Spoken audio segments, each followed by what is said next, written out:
Lincoln.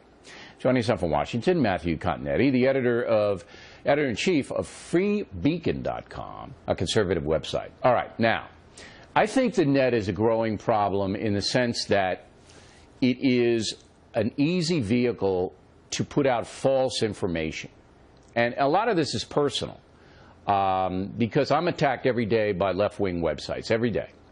And 95% of it is false. If I make a joke, it's reported seriously. If I have a sentence, the sentence is twisted around. And a lot of people believe this stuff, and it's led to death threats against me. It's led to all kinds of defamation in books and other ancillary things. And I'm saying to myself, you know what? There is just no control over the net at all, and now we're going to get into a presidential election. It's going to have a big influence. And you say? I say you're right, but I'd also say, Bill, that technology is neutral. You know, it can be used for ill, but it could also be used for good.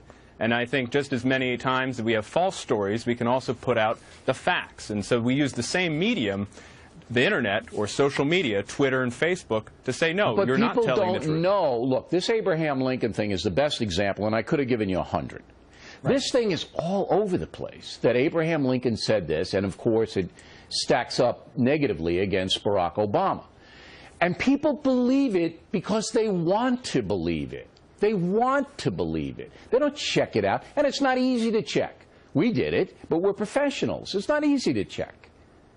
It may not be easy to check, but, I mean, ultimately it's on us as citizens to go out and make that effort. And the truth is the facts are there on the social media, on the Internet, and that's where you can play Internet cop and say, look, Lincoln is wrong, that quote is wrong, here's what Lincoln actually thought.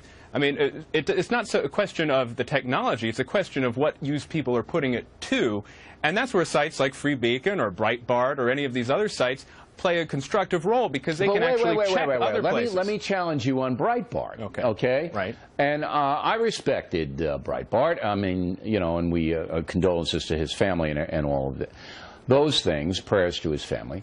But he had a story that reflected badly on us because we pulled it right off his website. I'll never do that again to any website, about that woman official working in the government who they pulled what she said out of context.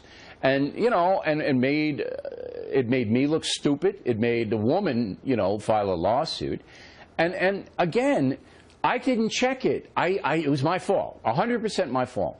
My staff didn't check it. They just gave it to me, and I just ran with it. And I'll never do that again. But how would anybody at home know that that woman's quote was taken out of context by the Breitbart website? How?